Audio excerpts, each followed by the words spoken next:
Herr Präsident. President, colleagues. Now, sometimes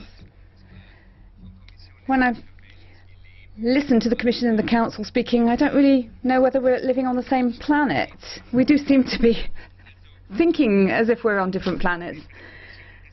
Now, we heard from the Commission about 2020. Yes, it used to be a nice little fairy tale, 2020. Once upon a time, there was a strategy of Lisbon. Once upon a time, these wonderful targets that never came into being. I'm really delighted that finally the Council has realized that we have a very high rate of youth unemployment. I mean, we've had this for the last 8 years, and they've discovered it. Welcome to the real world. Perhaps there are other things that you will be able to discover in the next 8 years that are happening in this world. And when you talk about youth unemployment, you might have been able to make the link up with Greece and think about how you're going to tackle youth unemployment in Greece. This brings us to a crucial problem that the Commission has to face. You know, when the neoliberal Talibans rule the Commission, it's not going to be good for the rest of the world. And I can tell you what is being done in Greece at the moment. Mr. Swoboda is absolutely right. Not only are the Troika behaving irresponsibly, I would say they are criminal. Let me give you an example.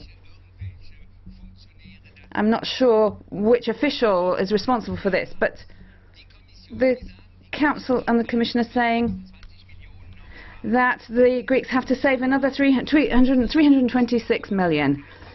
You know, okay, this is after an attempt has been made to bring some order into this. The government with Samaras have said, yes, we'll save that from our defence expenditure. And then some Commission official says, no, no, no, you've got to save that from pensions. Now, where on earth did you get the idea from? And why do you think that this should be done rather than taken from the defence expenditure? Now that's neoliberal thinking. You're asking the Greeks to save. And Mr. Lambsdorff, it's not true at all that nothing is being done.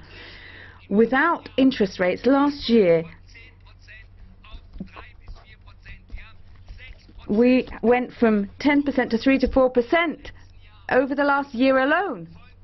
You can't tell people there that they have done nothing.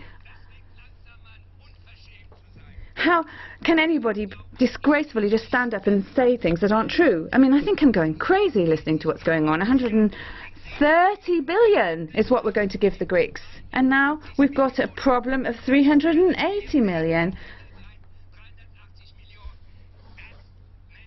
Now, the only thing you can say with regard to this is that the Greek people are in a dreadful state and they are desperate and they need help.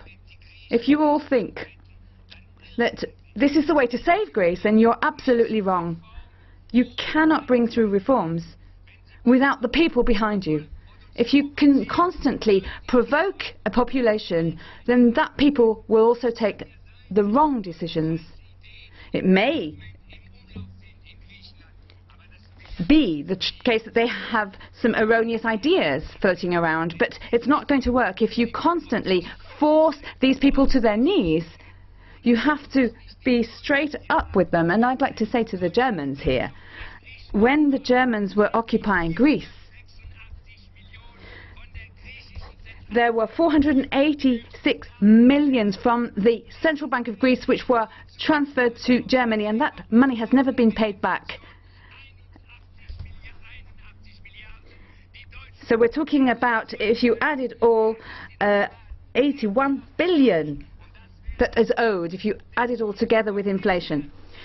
So if you compare that with the debt of Greece, that's another way of seeing history in Europe. And we call that European narrative and European history. Thank you.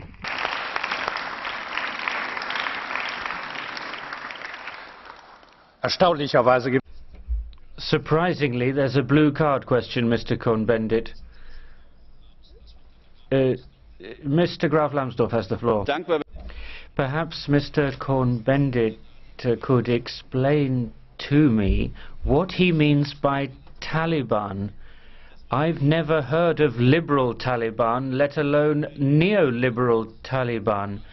Joseph Daul has declared himself suddenly a liberal. I don't think he's a Taliban, liberal or neoliberal. I think perhaps we could treat each other a little more respectfully and leave this kind of ridiculous language at home.